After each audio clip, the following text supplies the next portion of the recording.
Good afternoon. I hope you're all doing well, folks. Thank you for joining me on this Sunday. It's just after 4 o'clock on the 8th of March. How are we all doing? 2 weeks. 2 weeks since I've done a live stream. So I thought, you know what? I'm on my own today. So I thought I'll jump on and we'll just do, just catch up. Do a little AMA and ask me anything. For those of you that are not familiar with an AMA. Hope you're all well. Thank you to everybody that tuned in for the last two Thursdays that I did. Apologies, there hasn't been any Thursday streams of late. There's been a lot of personal things I've been having to take care of on a Thursday over the last few weeks. And so I've got one more Thursday to go, whereas I can't do a live. But I'm going to do a live this coming Friday instead.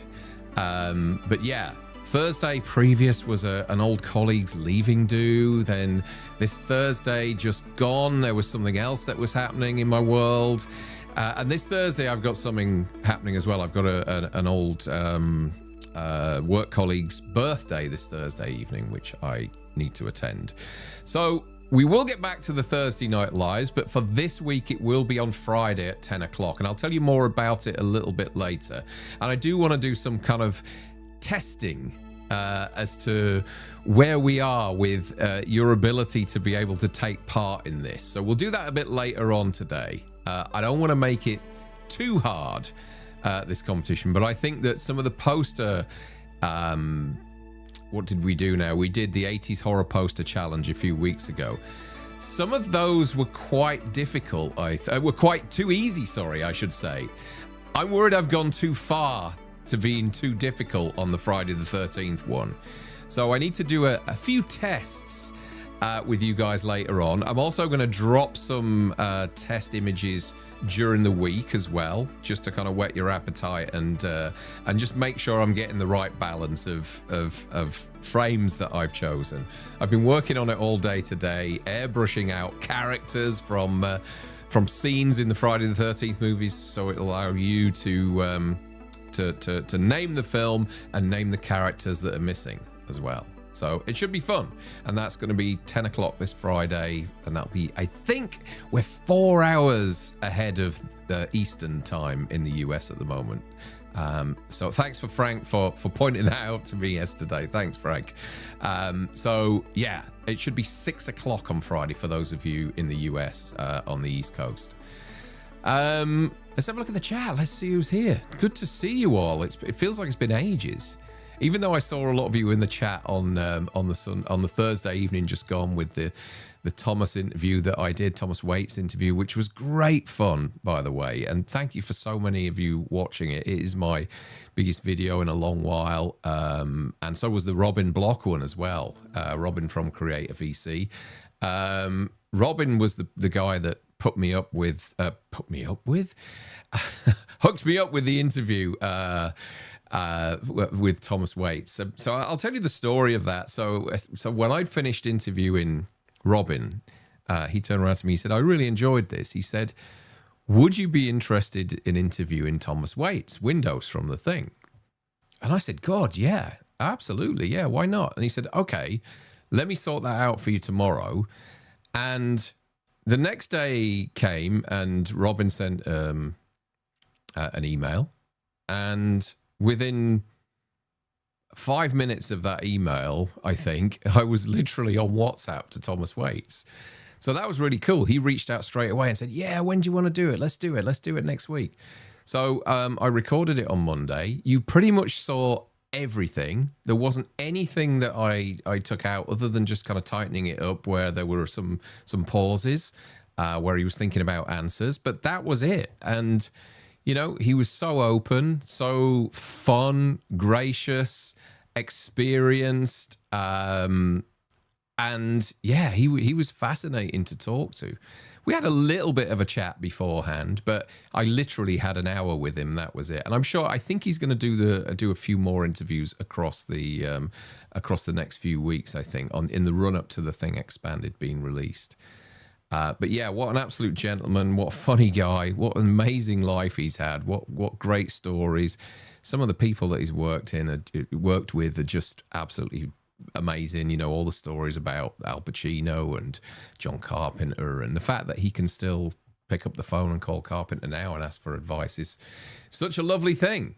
So thank you to Thomas, and thank you to everybody here that tuned in for that. It really was a special thing. And a lot of you have asked me to see if I can do other interviews. I may do. I've reached out to a couple of people that I'd quite like to get onto the channel. It's not an easy thing to do, but we'll see how that goes. And then if I do manage to get anybody that's willing to come on, I'll let you guys know, because I think it's kind of a nice little corner of this channel, a nice little thing to do now and again. So hopefully, maybe when along the lines of when Slasher Trash comes out, maybe I can have Robin back on again, or perhaps the director of Slasher Trash or something like that, and we can have a chat with him, because I'm really looking. I love the trailer they've cut together for Slasher Trash.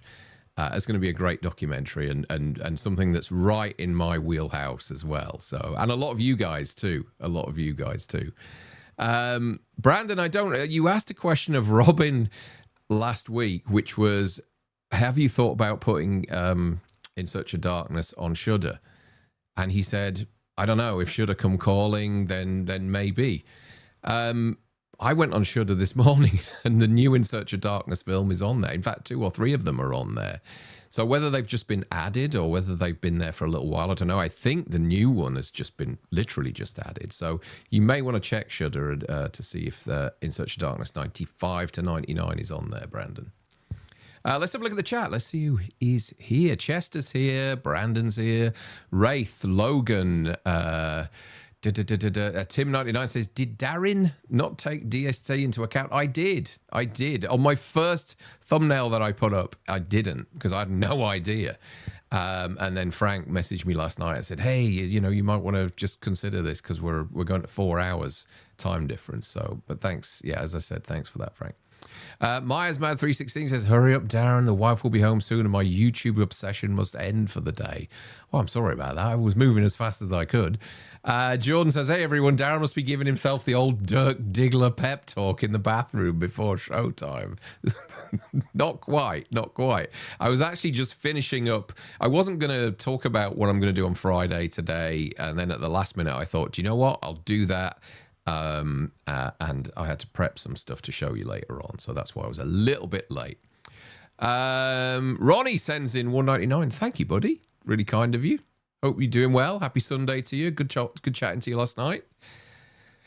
He's not home from the pub. Scott says, hey, Darren, I really enjoyed your chat with Thomas Waits. Thank you, Scott. Yeah, it was really special. It was really cool. Alan says, some people say there are no real movie stars anymore. I think Christian Bale is definitely one. Variety of roles and highly skilled and accomplished actor. Are you a fan, Darren? The Bride is fab, by the way. I've heard really mixed on The Bride. I did see some footage of it last summer at a convention. And I will get around to watch it. I don't think it's one I'm going to go and see at the cinema.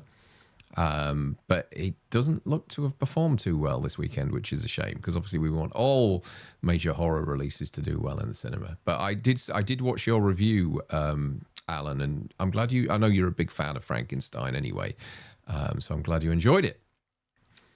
And Christian Bale, yeah, I don't mind Christian Bale. It depends what he's in, but I am quite a fan of his. I don't mind him at all. Chester Franklin says, I really enjoyed the 2 interviews you did. Thank you, Chester. So did I. Who else have we got here? Welshman Reviews. Hey, Gareth, how you doing? Good to see you. Look forward to winning again, says Daz. Andrew's here and says, have a good one, guys. Start off my last 12-hour shift, so I'll catch up later. Oh, Jesus, the thought of doing that right now. Good Lord. Just rewatching the Friday the 13th box set. You know what? I've had the Friday the 13th box set out all day, pulling frames from it, screen grabs from it, just for this stream that we're going to do on Friday. What else have we got here? Yeah, Daz, give us all a chance this time, please. Oh yeah, with the quiz, Daz aced it last time. Well, we'll see how he gets. I'm going to do 2. I've got 2 frames to show you. I don't want to do too many, but I just want to see if we're in the right wheelhouse in terms of your Friday the 13th knowledge and whether you can recognize what films these are from. Some of them are difficult. They are. What's your favorite scene from The Fly? It is the bit at the end where he goes back into the pod, comes out as a mixture of the pod and himself, and then pulls the gun up to his head. I think it's heartbreaking, absolutely heartbreaking, especially the Howard Shore score that goes along with it. It just really, and it ends perfectly. You know, his head gets blown off, and then it fades to black, and that's it, done. It's a tragic movie, an absolutely tragic movie, and I doubt it's going to happen, but my fingers are well and truly crossed for a 40th anniversary edition of that movie. It would be fantastic. Mike Myers 316 says, great content as always, Darren. Glad you haven't gone down the 1 million Scream 7 post that everyone is doing. I had fun with Scream 7 but can only watch so much. I hate all of Scream 7 streams. Yeah, it's the internet's full of them at the moment, isn't it? I mean, that's, people like talking about Scream. I guess I'm not that fussed. And, I've said to you guys before, I don't do a great deal on new movies because my job, and I don't want it to ever be a conflict of interest with me sitting here saying that certain movies are awful and all that kind of thing. I didn't mind Scream 7. I'm a bit on the fence with it. I thought it was fine. I kind of got to the point whereas it was going in one direction. I wish it had stayed in that direction rather than deviating. But I didn't mind it. It was okay. It was a great audience that I saw it with. It was one of the first screenings in the UK, the multimedia screening, and everybody was fired up for it. So the audience response was fantastic, and it was a big IMAX screening, and that probably helped things a little bit in terms of my opinion. Have you seen the documentary yet, Darren? Do you mean The Thing Expanded?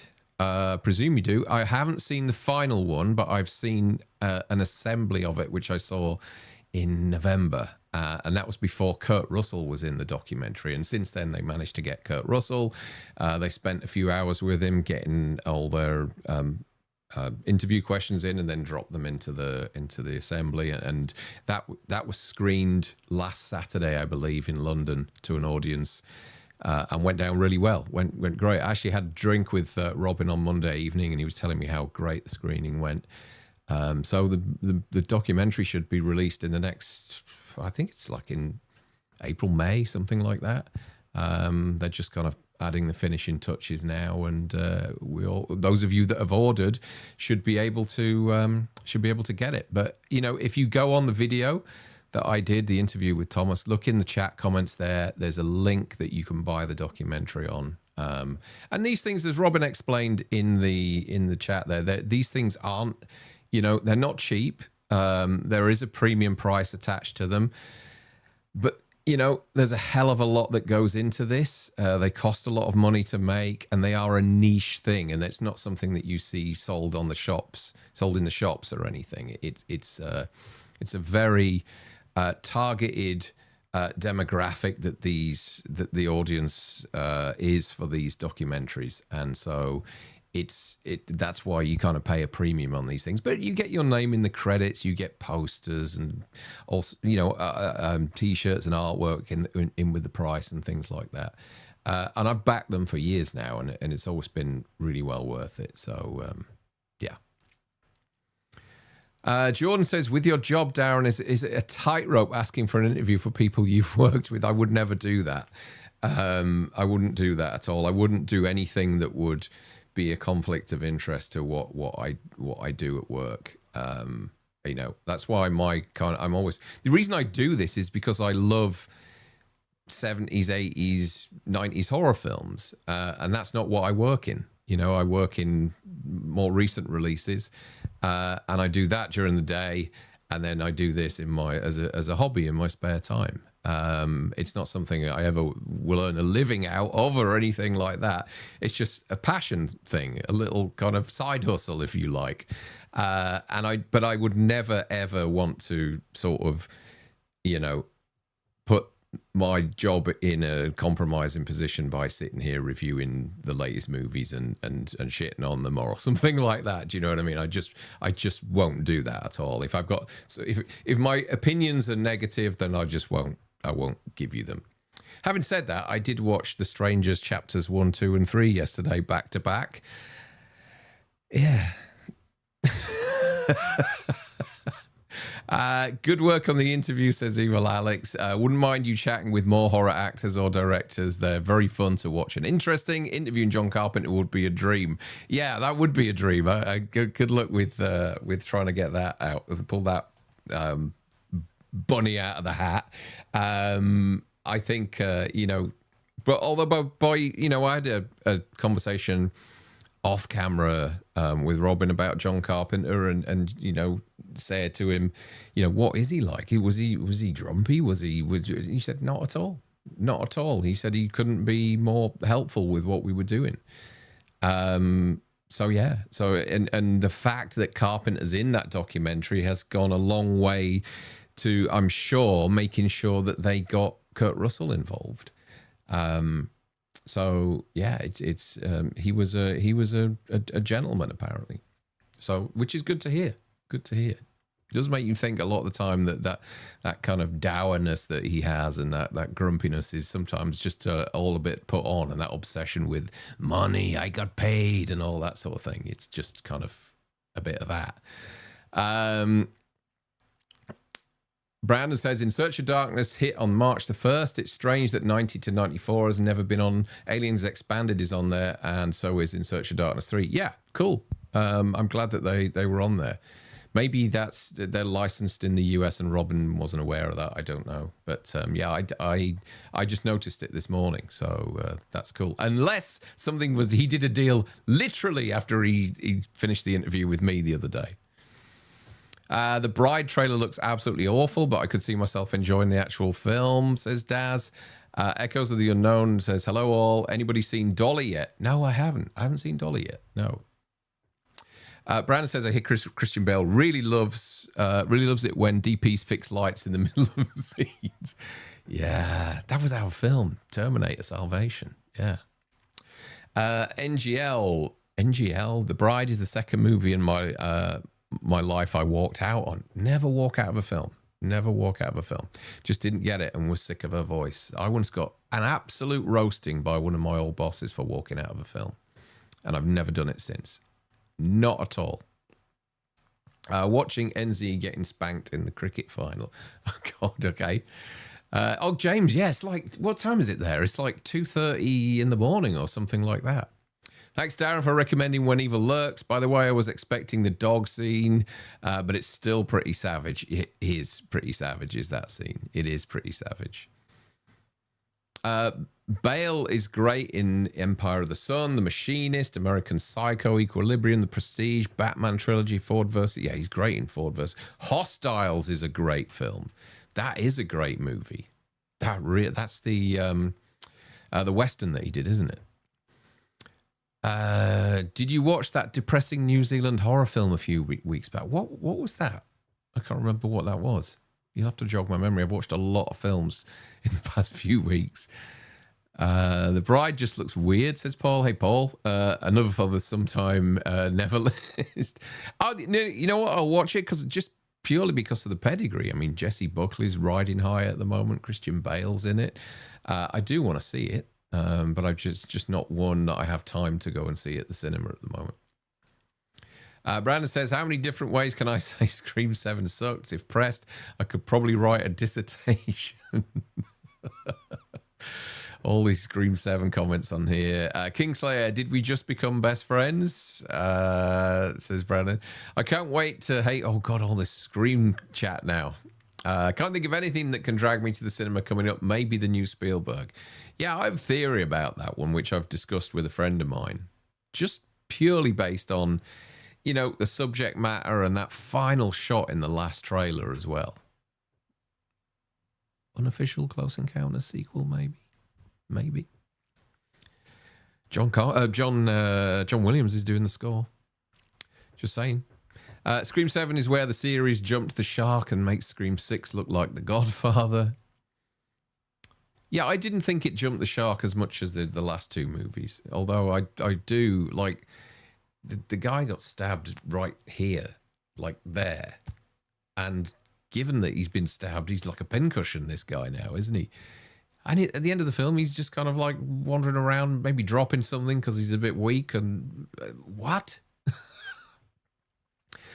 Can't wait to watch Scream 7. The more people hate the movie, the more I'm interested in like back with the Halloween kills and ends. People saying they were the worst films ever made and in the franchise, and I like them. Yeah, I mean, like, it was interesting. I was chatting to somebody yesterday about the Strangers films, and look, they're not poorly made. They're actually nicely shot and put together and all that kind of stuff. They're just unnecessary.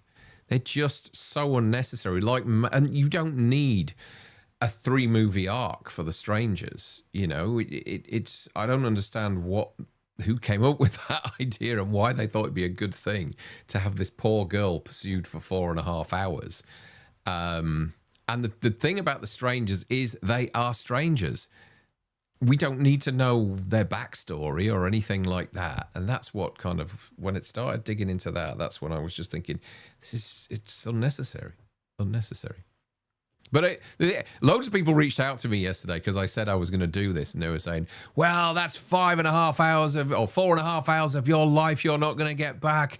Don't do it, and all this sort of thing. And I was like, well, no, you guys went to the cinema to see it. So that's probably a good 12 hours of your life you're not going to get back, with the traveling there and the traveling back and all the rest of it. I just did them in one sit. I got up at 7 o'clock yesterday morning. I had something to do mid-morning, and I continued watching it as I was doing what I was doing.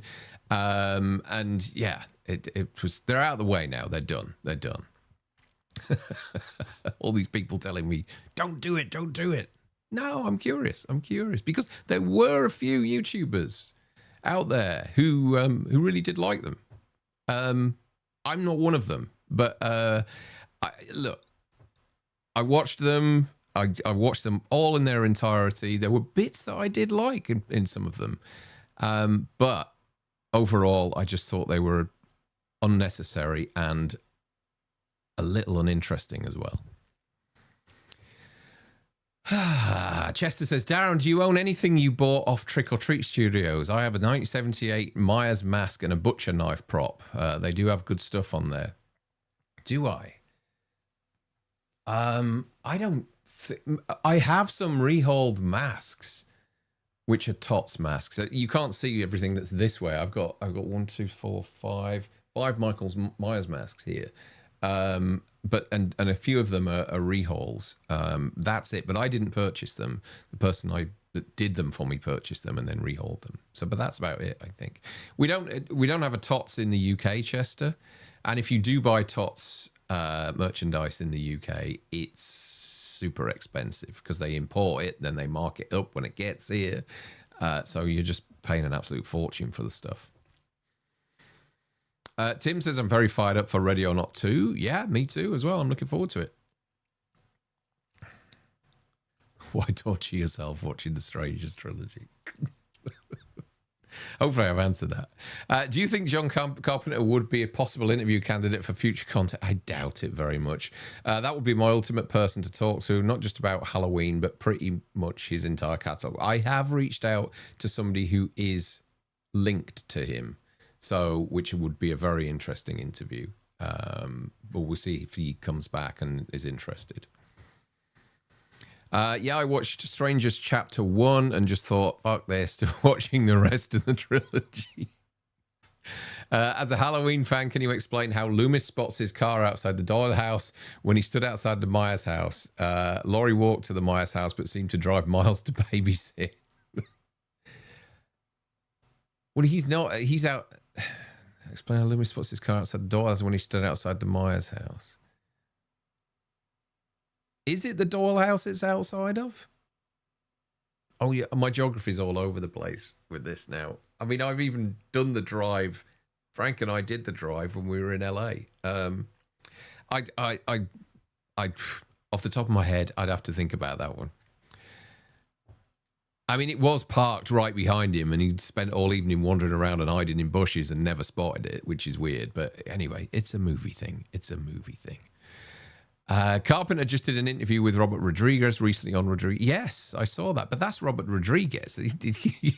You know, he's part of that group. So for those of you that are aware or not, Mick Garris hosts I think it was a monthly dinner in LA, Masters of Horror dinner, I think it's called, and old horror veterans and up-and-coming directors, people like that, all get invited along. I know Carpenter doesn't go along anymore, but Robert Rodriguez would have been part of that group, I'm sure, from years ago.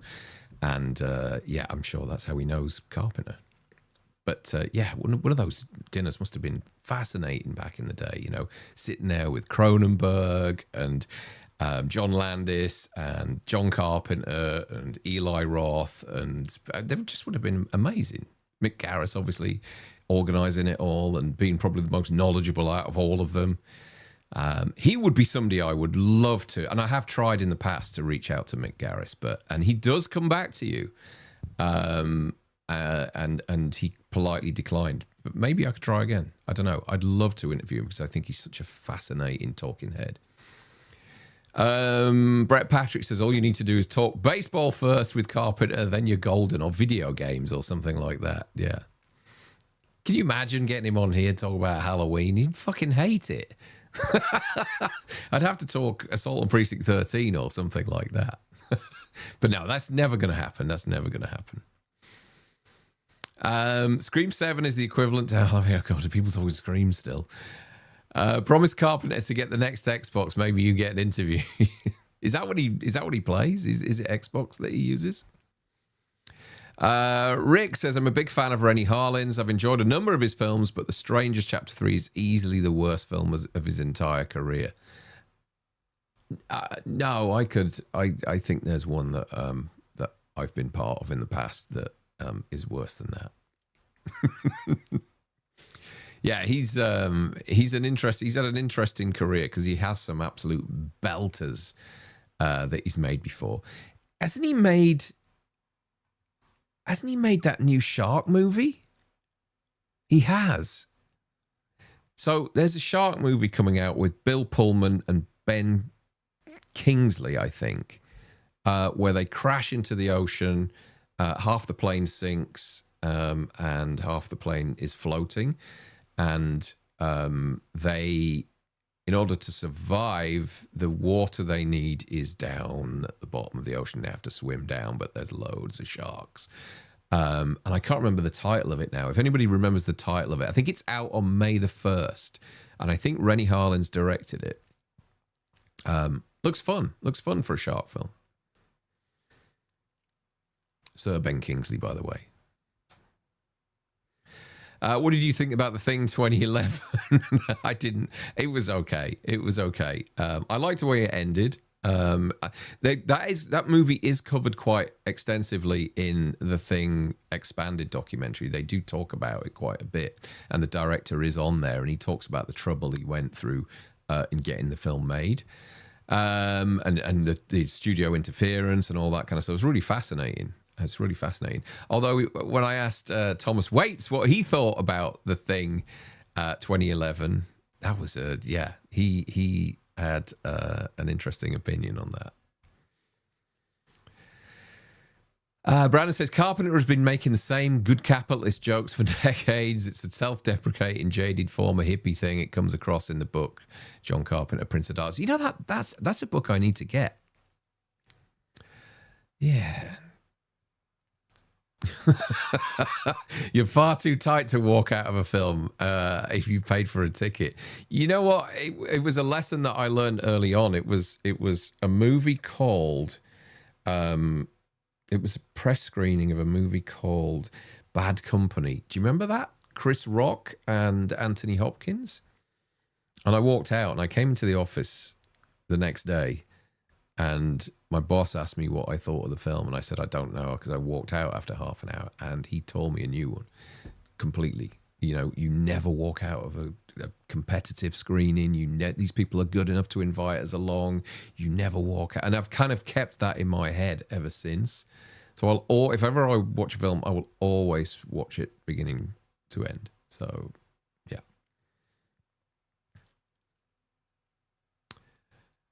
Wraith says, Darren, what would you say is your favourite John Carpenter score? Mine would be Escape from New York. I've got a lot. Do you know what? I couldn't decide.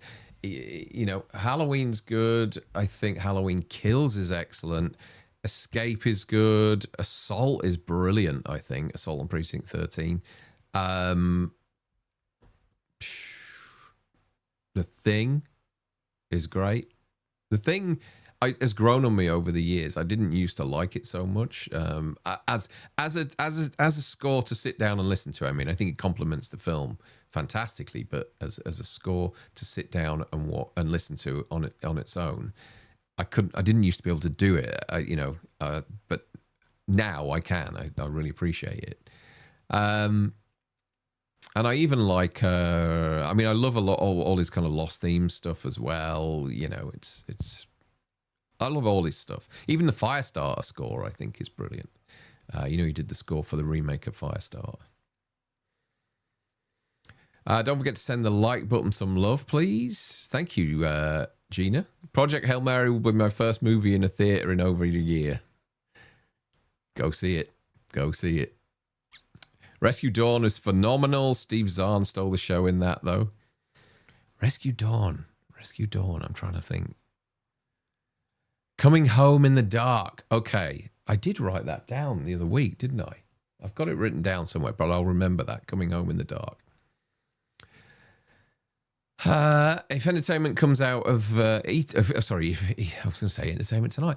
If E.T. comes out of the ship in the end of Disclosure Day, it's going to be my film of the year. I don't think it's going to be a sequel to E.T. I'm seeing that it's on the opening weekend too. It looks real good, doesn't it, Ronnie? Yeah, Project Hail Mary. Yeah. The Bride and Joker 1 and 2 have the same cinematographer, definitely the same vibes. Oh, really? Okay. That's interesting. I watched them out of respect to Rennie Harlin. I'll see his new Shark movie too. Mike Meyer says, Barry's in the house. Sorry for your loss today. Could be worse. Could be embarrassed by Dunfermline like we were last night. Football talk. The concept that the strangers are mysterious and they do the killings randomly in the original is what makes it scary. It is, and the original's so good as well. It's, and I even like the sequel to the original as well. I think that's really, really, really interesting. Alan says, bizarrely, Darren, I had the same discussion with a friend about Disclosure Day being a Close Encounter sequel. I'm not sure if I want it to be. It's my favourite film of all time. Oh, really? Okay. I doubt that it would be I think it may end up having, a DNA thread. But if you think about it, I don't think they could do a direct sequel because Columbia are on the rights to Close Encounters and Universal are doing Disclosure Day, so who knows? But I think it may have a loose. Who knows? I don't know. I could be way off on it. Oh, that's football talk. Is it true 28 years later 3 is cancelled? And not that I know of. Rennie Harlin is the McGee of Overballs. The McGee. Hang on a minute. Rennie Harlin is the McGee of Overballs. I had to think about that one first.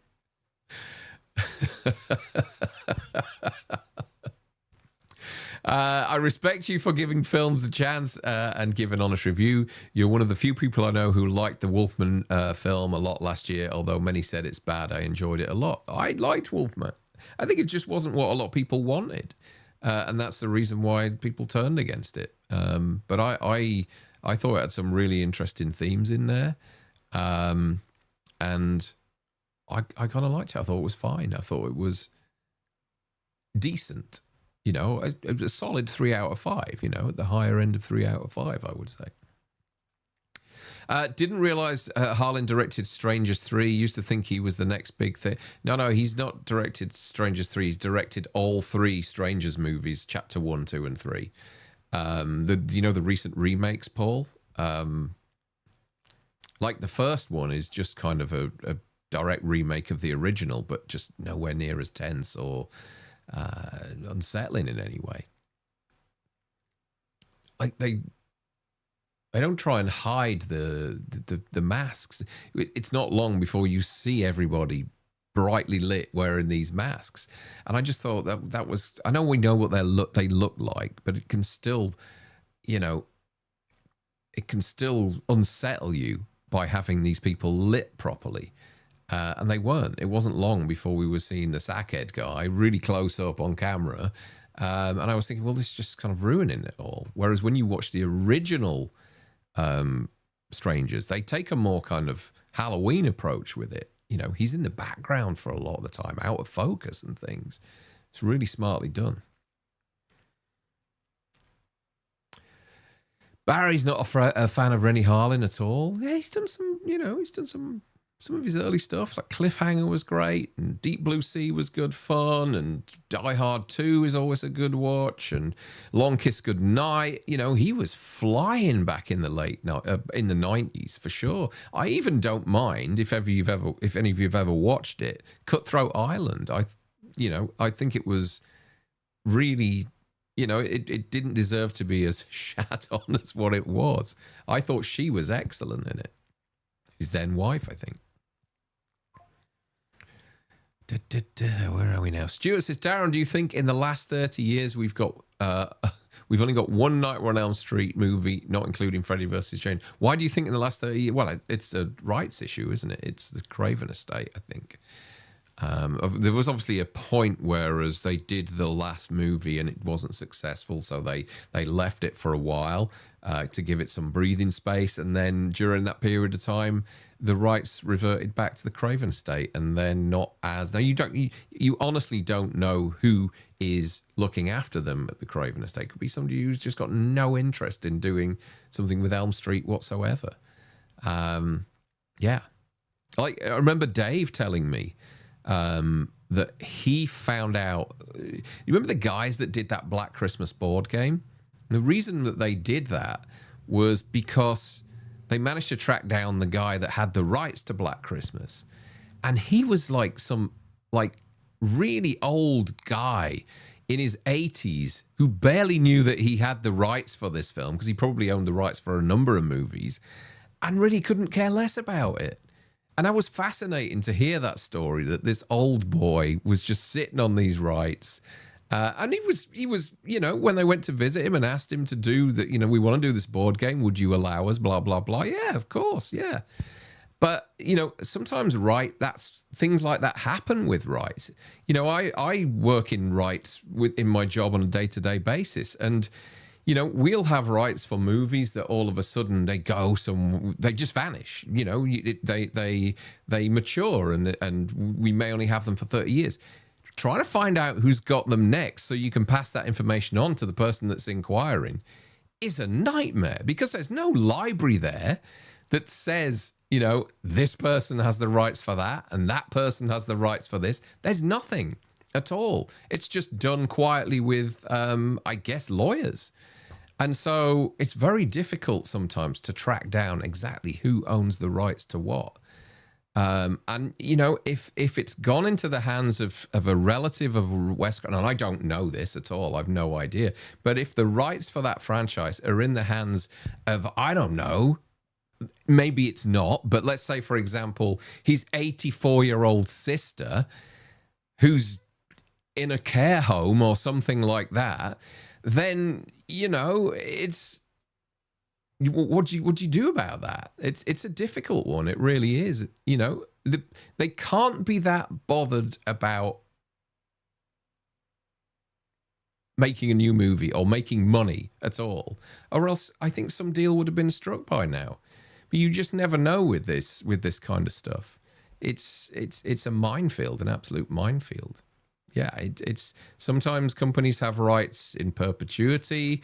And then other times there's a window on them. Sometimes the window is really small. Sometimes it's quite broad. It's 30 years. Other times it's longer. But once you lose those rights, trying to find out who's got them after that is a nightmare. It really is.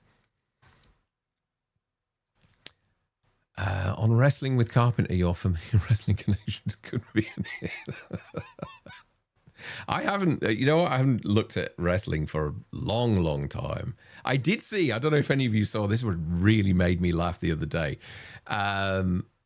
It was obviously some amateur wrestling league. And there was this Italian wrestler whose finishing move is to make some pizza dough in the ring and then throw it at his opponent in the face, and then they go down when he gets hit in the face with the pizza dough. And I just thought it was hilarious. It was really like about 4 people sent it to me the other day saying, have you seen this? This is superb. But no, honestly, I haven't taken any notice of wrestling for a long time now. For a long time. Hey, Darren. I believe that Starman is not only an underrated Carpenter film, but in all films, Bridges and Alley. Yeah, it's great. Starman's fantastic. And that score is terrific as well. Was it Jack Nietzsche that did the score for it? Yeah, really, really cool film. I'm really behind with this. Let me just double check something here. Make sure. Right, okay. Mike Meyer says, the only movie I've ever walked out of was Chicken Run with an ex-girlfriend. Cost me £8 for 2 tickets. Never again. I'm a tight-fisted Aberdonian. Every penny is a prisoner. Chicken Run's a great film. Why did you walk out of that? Did you have a row or something? Halloween 3 is his best score. Yeah, I love Halloween 3. Halloween 3 is an awesome score too. Oh, we're a little bit behind here, aren't we? The Fog was an amazing score, says Sean. Rescue Dawn is a great Christian Bale. Ah, yes, that was it. Rescue Dawn was Christian Bale, yeah. I walked out the Evil Dead remake because a couple sat next to my ex-wife and me with the screaming infant after 30 minutes. Yeah, I mean, obviously there are circumstances like that where you're gonna get up and leave because of, you know, external circumstances. But in terms of just you deciding I'm not going to sit through any more of this, that's a tough decision to make, I think. Wise Guy 100 says, yes, Darren, please watch Coming Home in the Dark. It's right up your alley. Okay. I may watch that tonight then, because I've got a few hours spare this evening.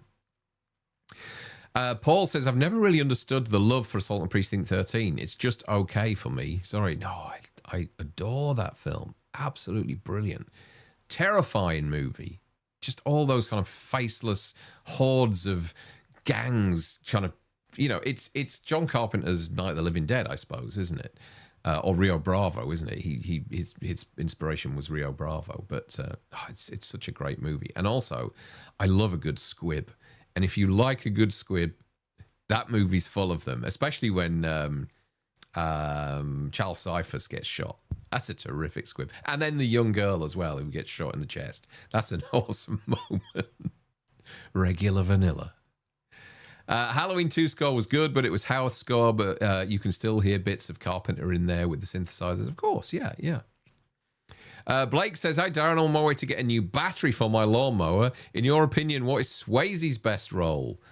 Wow, that's a good question. I think for me, I mean, I always love Roadhouse.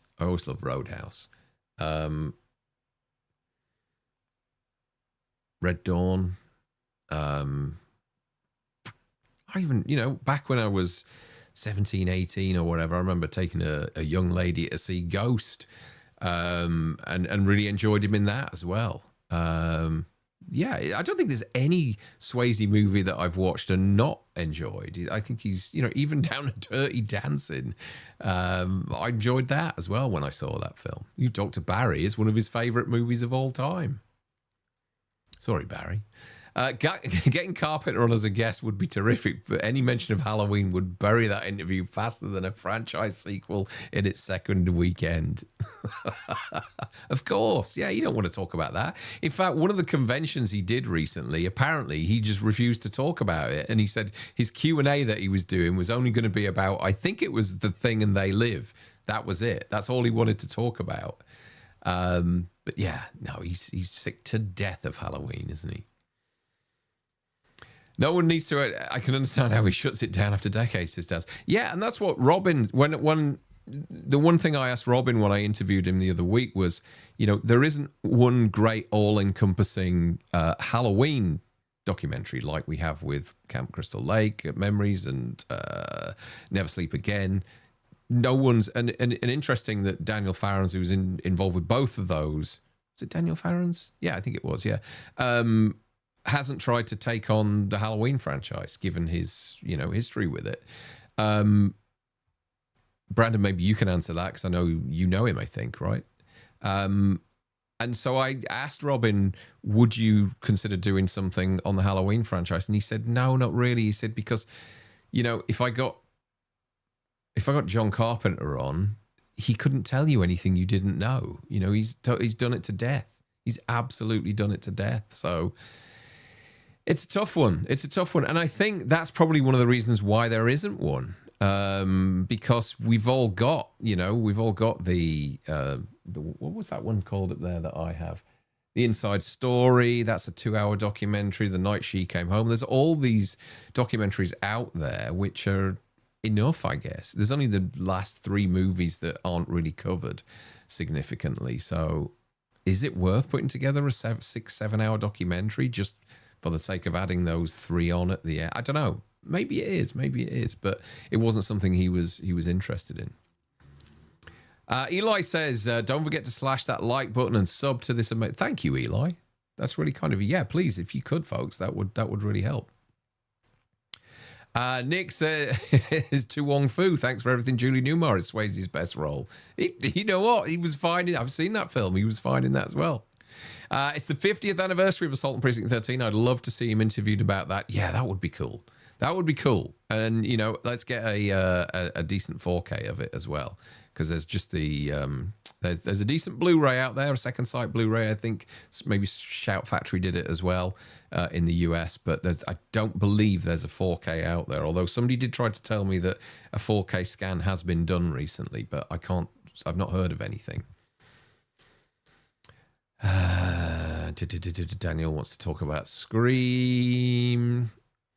Paul says, if you ever do get to interview Carpenter, please get a deep dive on what happened to his Creature from the Black Lagoon remake and what was in the TV sequel to the Fog script.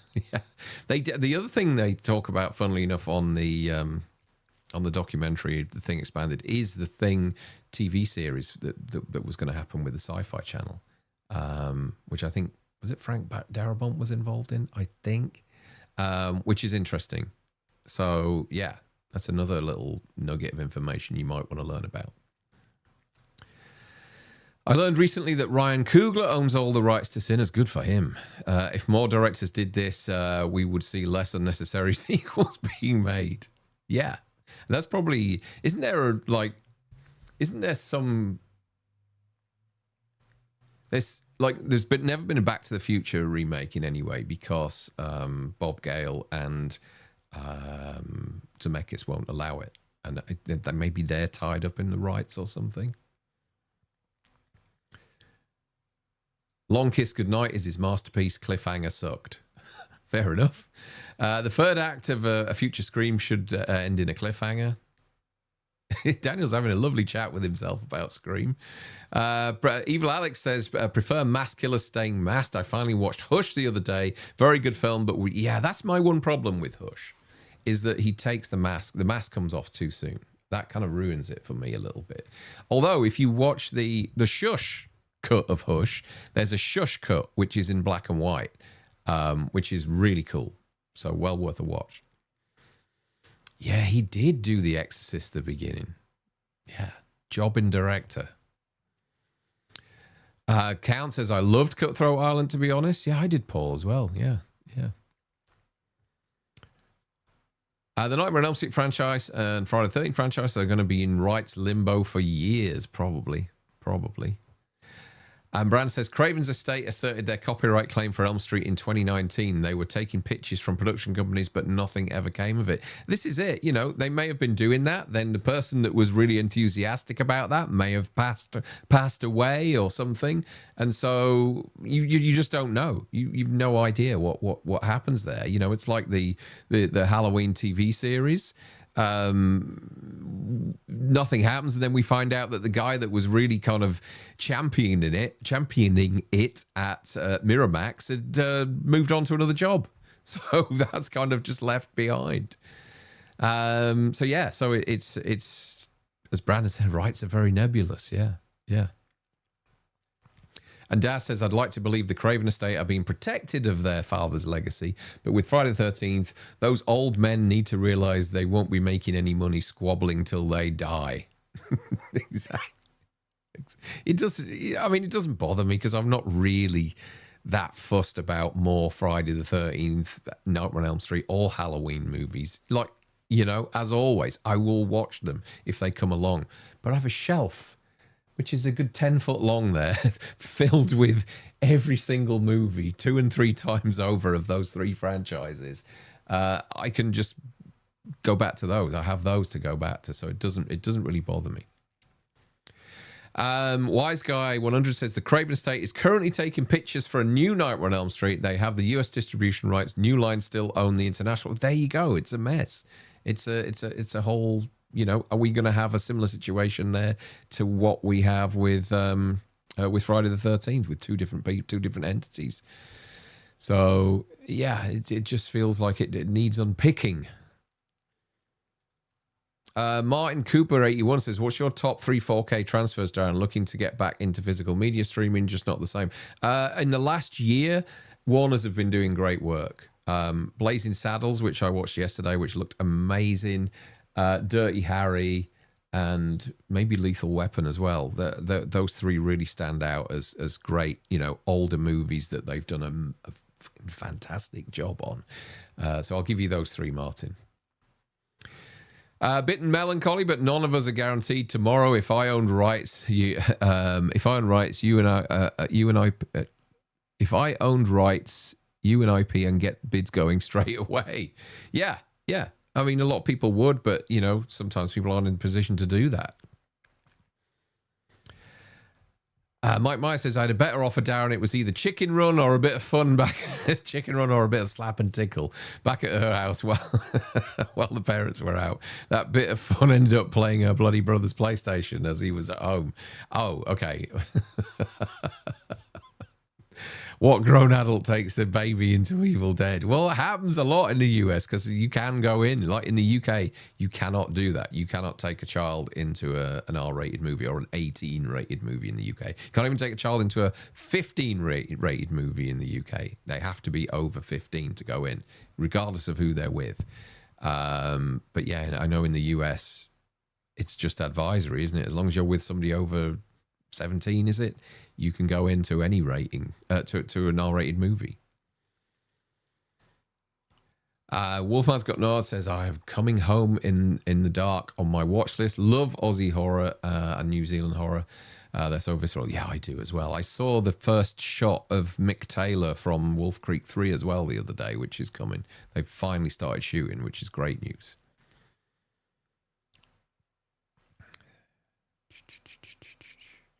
Every penny is a prisoner is is my phrase of the week. That's a great old, coming from a Scotsman as well. Scotchman? Did I say Scotchman? Taking a baby to the movies is a new horror unlocked. They do baby screenings, mother baby screenings in the UK. I'm not sure that they are. I don't think you can take the baby into. Well, maybe you can. I don't know. I'd have to look into that. I know they do, you know, screenings where babies in arms can go in, usually on a morning or something like that. Barry says Swayze's best role is either Roadhouse, Point Break, or Dirty Dancing. Yeah, I forgot about Point Break. Yeah, Point Break's fine. I think it's fine. I never got too excited about Point Break. Motherfucker didn't answer the question. Which one? What did you ask again, Blake? You asked about my favourite Patrick Swayze film, right? Roadhouse.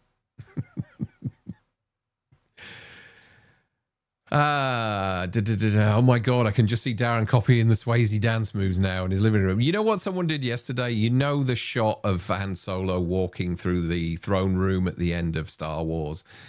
Somebody had done an AI thing on it, and he's doing it to the time of my life, doing the Patrick Swayze dance in full, Han Solo gear and everything, and Leia's doing the Jennifer Grey bit at the back.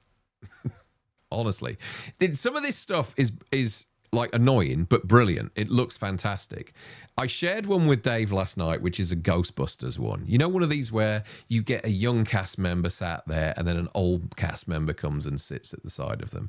If you've seen the Ghostbusters one, it's fucking appalling. It's absolutely dog shit.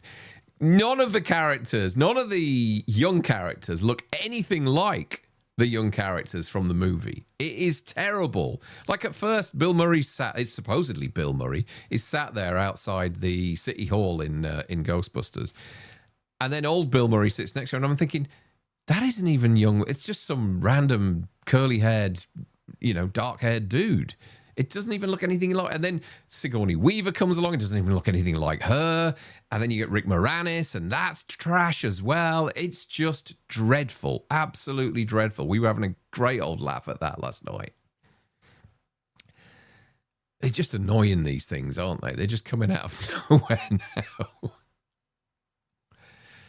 I can proudly say I've never seen Dirty Dancing, says Paul. Nobody puts Paul in the corner.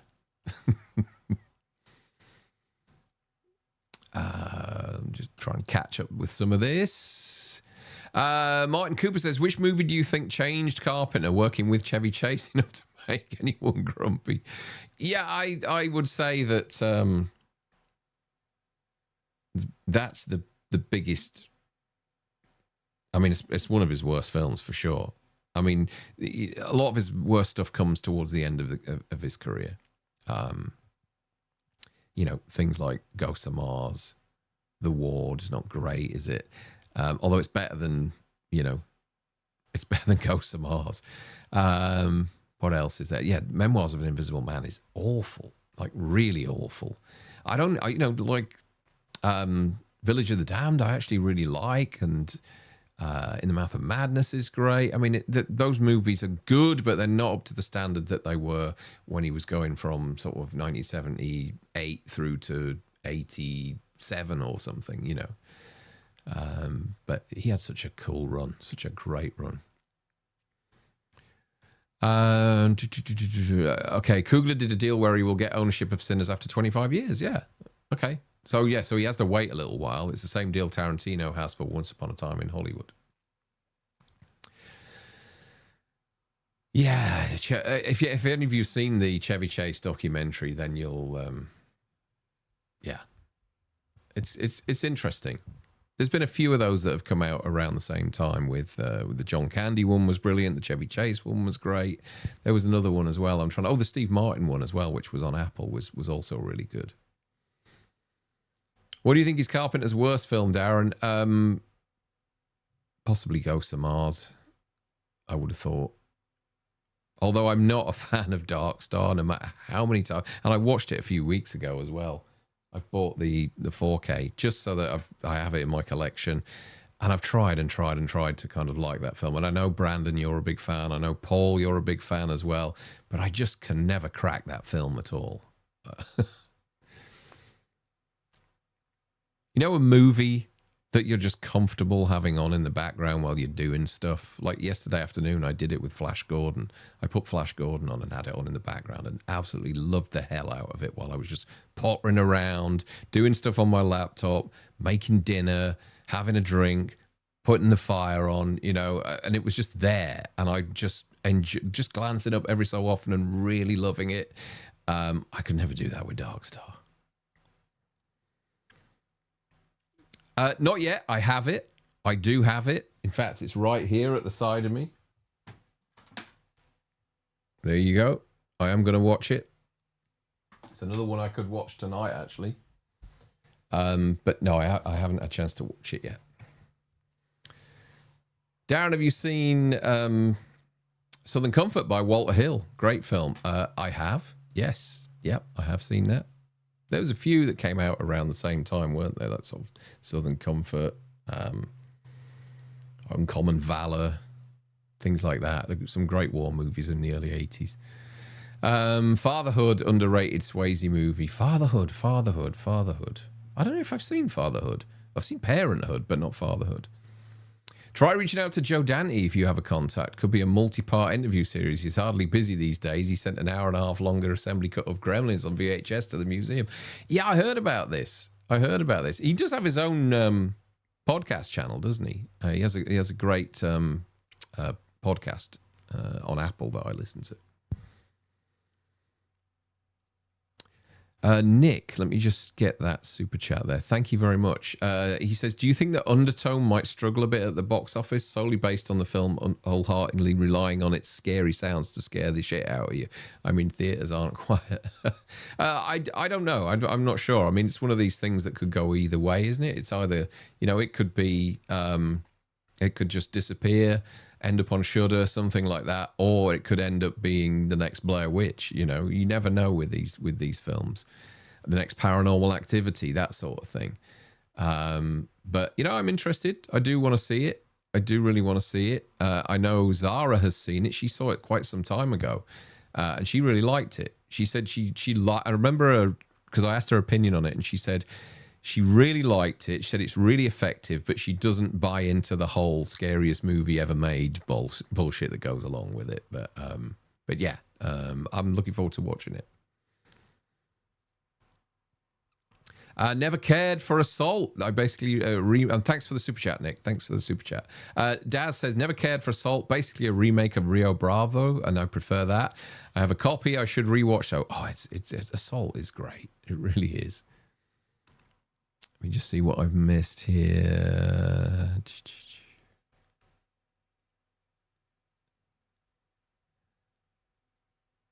Could you imagine a mother baby viewing of Terrifier 3 in the UK when it was released? I'm not sure they go that far. I think it's things like, I don't know,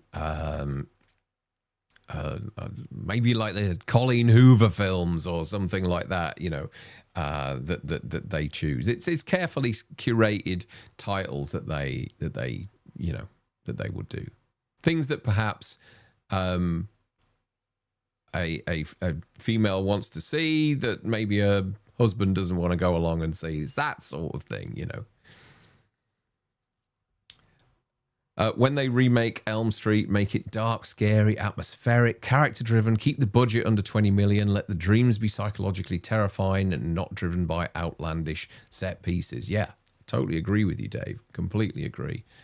But, God, who knows when we're going to get it? And congratulations, Dave watches Dirty Dancing 4 times a day. That's how he was able to do that whole Friday the 13th Jason disco dance that he did in the corridor that time. It's just all that training, watching the Sways shaking his ass. Jason says, the fella who referred to Assault as okay. Well, I just don't know how to respond to that. Agreed, Jason. Assault is one of Carpenter's finest. Top 3 behind Halloween and The Fog. Yeah, it's up there. It's up in my top 5, I think, for sure. It's a film that just gets better every time I watch it. And it's just that 70s grit as well. Like he just went there with what do they call her now? It's the sister. The girl who gets shot is the girl from Little House on the Prairie, and it's the sister of Lindsay in Halloween. I'm trying to remember her name now. The actress Brandon will remind me. But yeah, to just blow her away like that at the side of the ice cream truck in such a violent way as well was just brave back in 1975. I don't think I've ever seen a kid killed like that on screen before or since. It's shocking. Absolutely shocking is that moment. It's Kyle Richards' sister, isn't it? Kim Richards. Thank you, Brandon. Thank you, Paul. Where are we now? I preferred The Empire Strikes Back the other way. The Empire Strips Back. I've heard about this the other week in Leeds. The girl riding the life-size Tauntaun and Leo with the life-size Jabba worked for me. Wraith says, I think the effect of the thing underperforming really knocked Carpenter afterwards. And he does talk about that on the documentary. It's really interesting. He talks about how he was in pre-production on Firestarter and they just fired him off of it. Just because of the thing was such a disaster, they weren't willing to take the gamble. So I would imagine he got paid for Firestarter and didn't do it. And then what happened to Firestarter? Black Dog 1998, Patrick Swayze, Meatloaf, great action thriller. Patrick playing a truck driver and a Meatloaf playing some unhinged villain. Very fun film if you haven't seen it. I think I have seen it. As ridiculous as it is, I've always been entertained by Ghosts of Mars. I remember the first ever screening at our place of that and then just watching it thinking, oh my God, this looks like it cost about 50p for God's sake. It's that train at the start.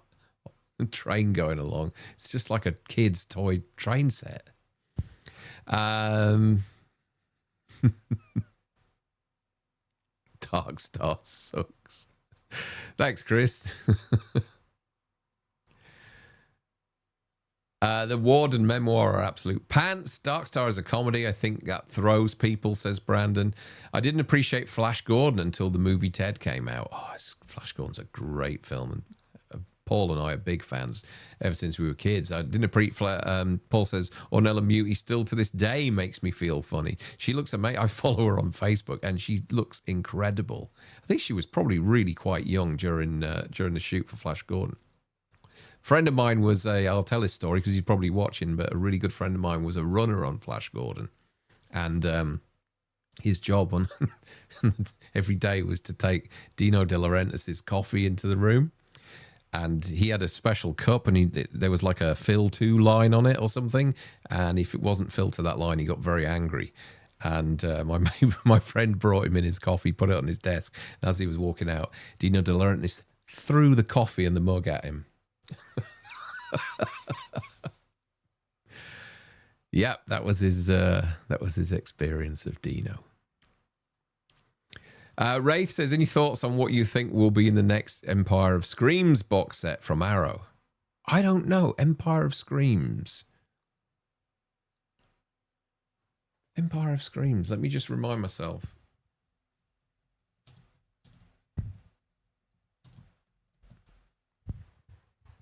Oh, yeah. That's the direct-to-video box set, isn't it, that they brought out? So the last one had Dolls, Cellar Dweller, Arena, and Robot Jocks. God. All your favourites in there. I don't know. But I didn't get the last one, but it'll be interesting to see what there is. Rotor or something like that. What else could we have? It'll be like Creepozoids or Zone Troopers, maybe. Loads of shite to put in those. Evil Alex says, I'd rather watch Ghosts of Mars. It's at least dumb, fun action horror. To me, Dark Star, it just is an unfunny, boring dragon film that puts me to sleep. I still, to open my box set of Blade in Saddle, it looks amazing. It really looks amazing. I was saying to Dave, and I think Brandon as well, it was interesting. I put on face, like I'd said I was watching The Strangers, and loads of people either liked it or commented on it. And then I put, now I'm watching Blazing Saddles. Nothing. Nobody dare like that I was watching Blazing Saddles. Nobody dare comment on it or anything. It was just like left. It is a fantastic film. I don't care what people think. Young people these days who are offended by that movie, yeah, I'm watching it properly. It's an amazing movie. Honestly, I was staggered at how funny it still is and also how amazing it looks all these years later. It really does. It's a great 4K transfer. Brilliant. Why do the majority of new movies look so bad? Do you think it's due to the fix-it post mentality? Due to the fix-it in post mentality. Why do they look so bad? So bad in what way? I'm not quite sure. Do you want to expand on that, Martin? Give me an example of a movie that looks really bad. Daz, no, you're talking to Daz there. I just watched Assault for the first time a few weeks ago. Really dug it, says Nick. Terrifier 4 will be the last installment until it isn't. Yeah, I noticed that that he commented on the fact that it's still happening and that they haven't even started. I don't think you're going to see Terrifier 4 this year. He wouldn't comment on that. He made a post about the fact that he's writing and in pre-production or something along those lines. I can't remember what it was now. There's no mention, of we'll see you in October or any of that stuff. I think it's probably going to be next year now by the sound of things. Just reading between the lines, he didn't confirm that it was coming out this year, which everybody seems to think it is. But it feels like it's, he's taking his time with it, I think. And rightly so as well, because it's, a movie like that, you don't want to just kind of rinse and repeat. He's got to think about this and make it as different as he can to the last one, if that's possible. Kim Richards. It's what should have happened to little Jamie Lloyd at the end of Halloween 4. Yes, maybe. Smaller budgets and more risks are what the movie business needs to get back to stop the CGI franchise slop. The MPAA told Carpenter to remove the scene in order to obtain an R rating. Carpenter complied, got his rating, and reinserted the scene for distribution. What a badass! Yeah, why not? Why the hell not?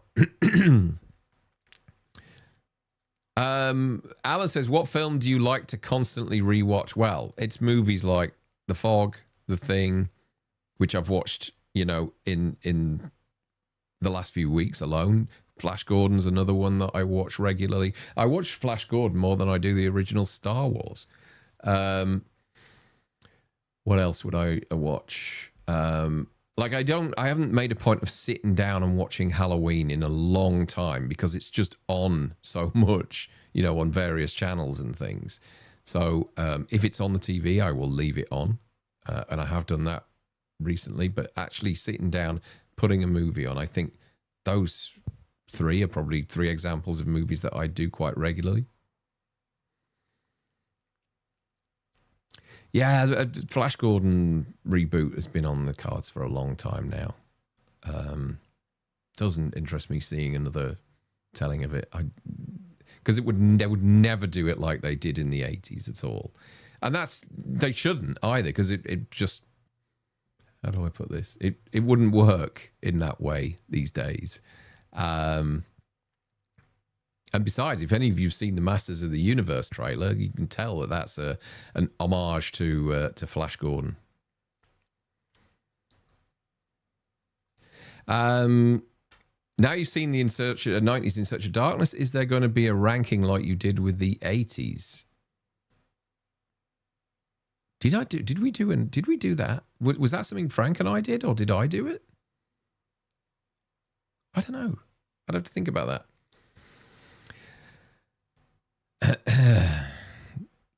Mel Brooks' greatest film, Stampeding Cattle Through the Vatican.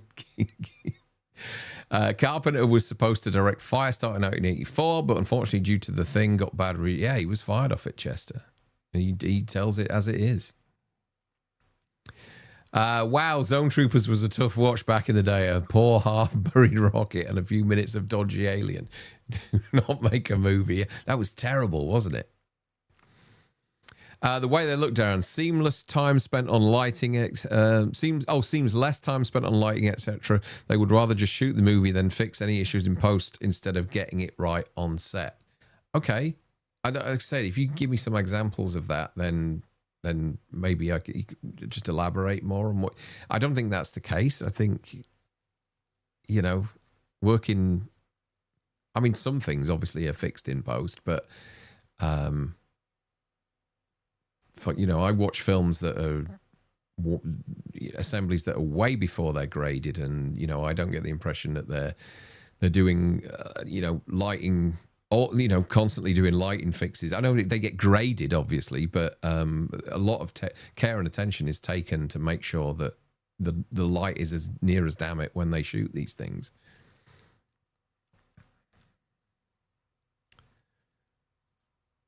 I think I watched Zone Troopers when I was 5. It was shit then. It was a terrible film. And that VHS box with that kind of like Uncle Sam, but with an alien, pointing. Martin, modern films have no depth of field. The look is very homogenous. It's all medium shots with blurry backgrounds. Nothing feels cinematic. I kind of get what you're saying there. And a lot of that is due to, I think a lot of the time is due to the type of cameras that they use these days, because people don't shoot on film. I mean, some do, but not, the majority of movies are shot on digital cameras. Do they talk about the video game in the Thing Expanded doc? I seem to remember they did. I think it does come up, yeah. Did I like Summer of 84, says Edward. I did like Summer of 84. I thought it was a good little thriller. Because the reason I liked it was there was no hype behind it. There was no fanfare. I just went onto iTunes one day and it was there. And I was like, oh, this looks interesting. Watched it. And it was a good little watch, I thought. Nick says, do you think that Sam Raimi's most important decision for his upcoming Magic, is he really remaking Magic? I wasn't aware of that. Has to be the casting of who plays the lead for it. And do you think Jack O'Connell would be a great pick? I didn't know Sam Raimi was doing Magic. Is he directing it, or is it just a Ghost House Pictures thing?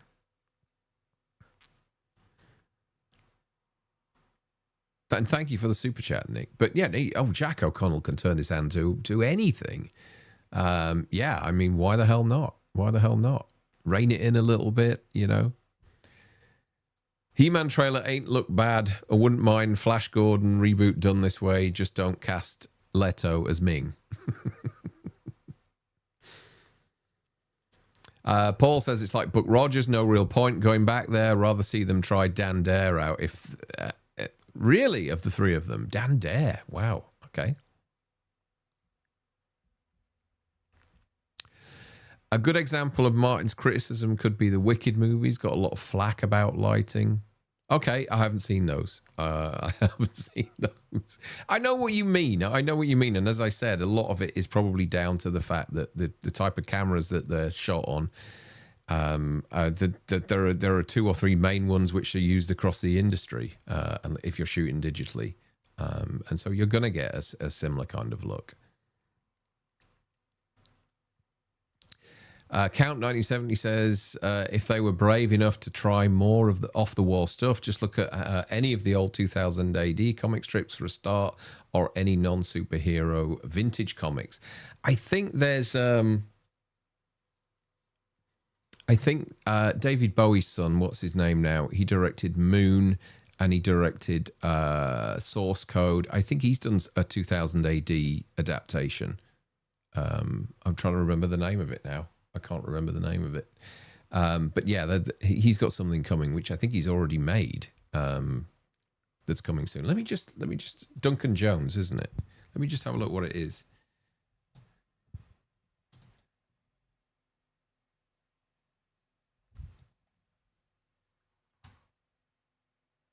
Rogue Trooper, that's it. He's done yeah. Yeah, he's done a version of Rogue Trooper. I think a lot of films look great. The biggest problem nowadays, rather, is with the irony, with the writing, with the writing. Evil Alex. Sorry to call you out on that one there. That did make me laugh.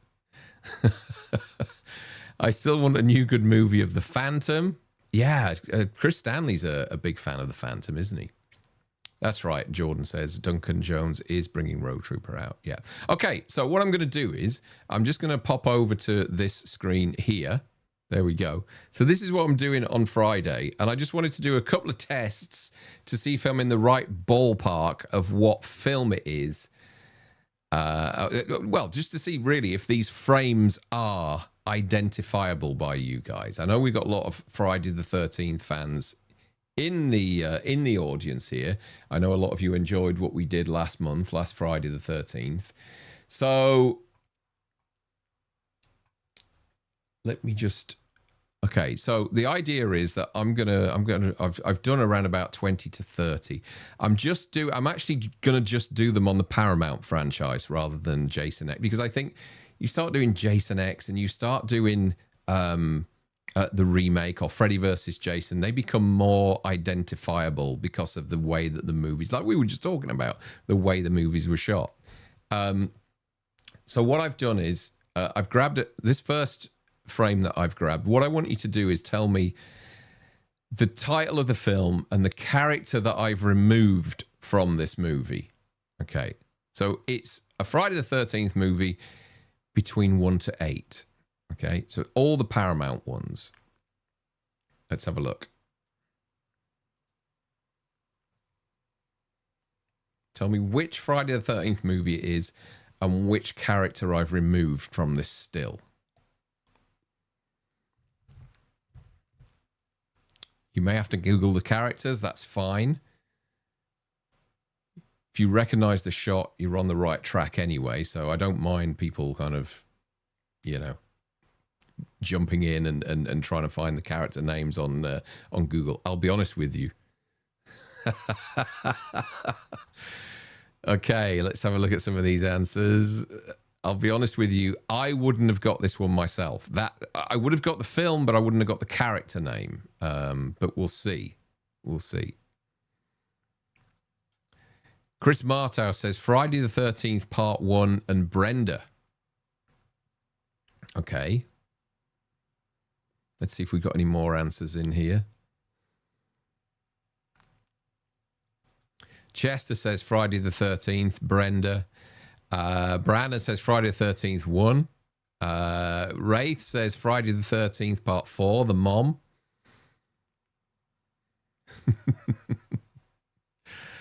What else have we got here? They should do more with Dredd, with Urban. Oh yeah, the Carl Urban Dredd was fantastic. Okay, so it was Brenda from Friday the 13th. Good effort, guys. Chris Martow was straight in there with that one. And I thought that was a particularly tough one. So that's good that you guys are getting these. There are some really tough ones that I've done, and there are a couple of easy ones as well. But I'll just try one more with you. See if you can get that one.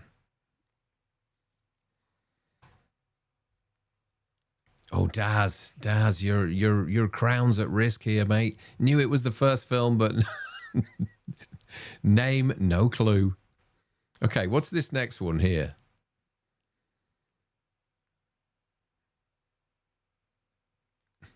Keighley High Street. Okay. Chris says Part 2, Ginny. Daz says Ginny Part 2. Amy Steele from Part 2. Friday 13th 2, Ginny. Chris, Jenny. Friday the 13th Part 2, Ginny. I don't remember the character's name, says Bill. Herbie rides again, says Martin Cooper. Let's have a look. Okay, so it is Friday the 13th Part 2 and Ginny. Good. Right. Now I'm glad that you guys are getting these, because those two aren't the toughest ones. But you know, I don't want this to be impossible. So the fact that you're getting them and not too many of you got the first one is a good thing. It just kind of makes it more. It settles my mind that I know I'm on the right track with what I'm doing, and you know, on Friday we'll have a good time with this. I think there's some really cool ones that I've come up with. So yeah, good. I'm really pleased with that. Okay, we'll go back to this screen here. We'll just give it another 5 minutes, then I've got to go feed my cats because they're scratching big time at the door here. So I'm going to do that in a few minutes. Jack Torrance driving with his family in The Shining. What, in the Beetle? Need to research their names, know them more by how they are. You guys are all going to be like all the 8 sheets with each cast member from each film on this, aren't you? Yeah, it's gonna be interesting. I've done 36 of them, I think. And I'm going to only do 20 on the evening, I think. And what I'm going to do is I'm going to drop some during the week in the community section and on the Facebook page. So the Facebook page, folks, there's quite a few of you on there. I'm trying to get a few more on there. Facebook. Let me just. I'm going to put the link in the chat here, and if you want to join the Facebook group, then please feel free. There we go. I'll pin that in the chat there.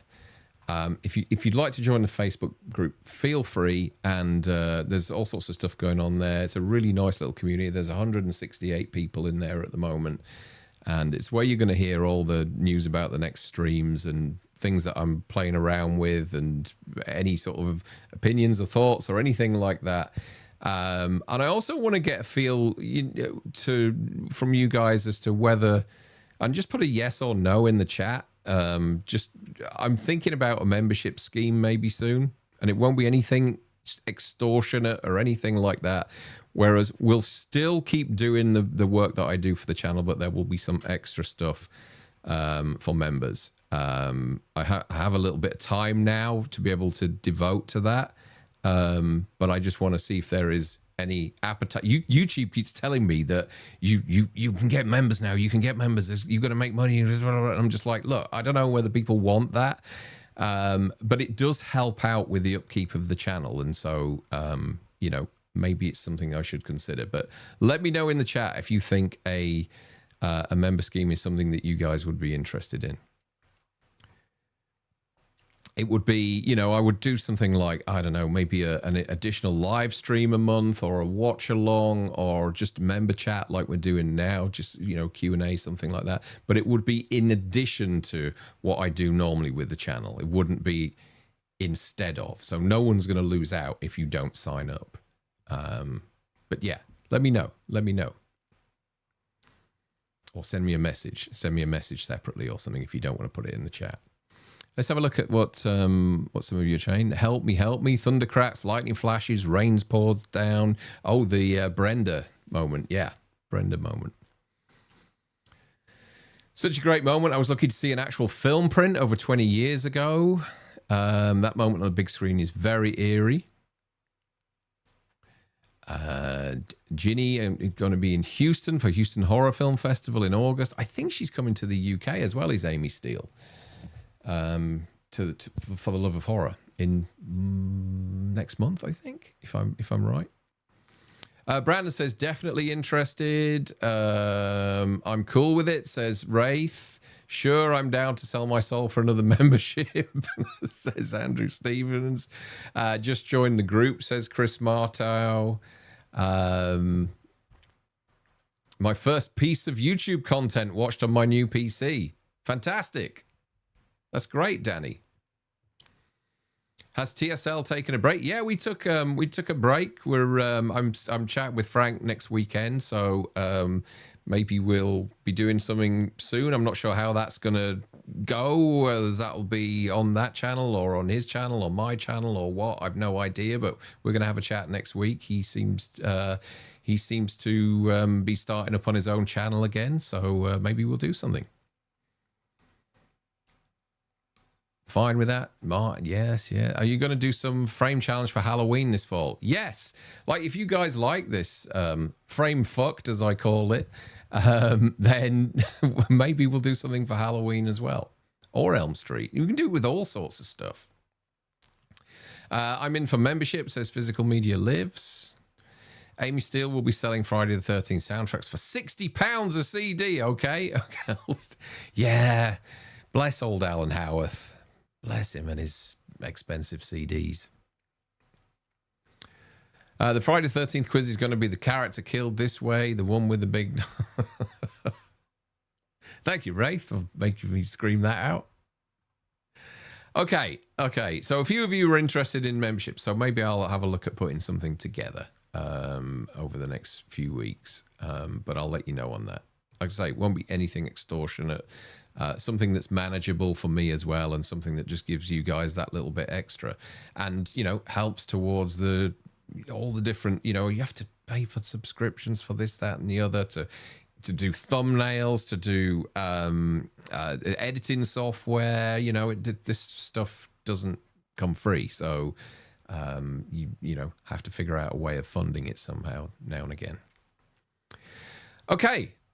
Thank you, everybody, for joining me for this. This was a lot of fun. Again, thank you for all of you that watched and watched live the other night. Well, it wasn't live, but the premiere of the Thomas Waits interview that I did. That was a lot of fun, and I really appreciated so many of you being there as well. And thank you, those of you. There's been quite a few of you that have purchased the thing expanded as well.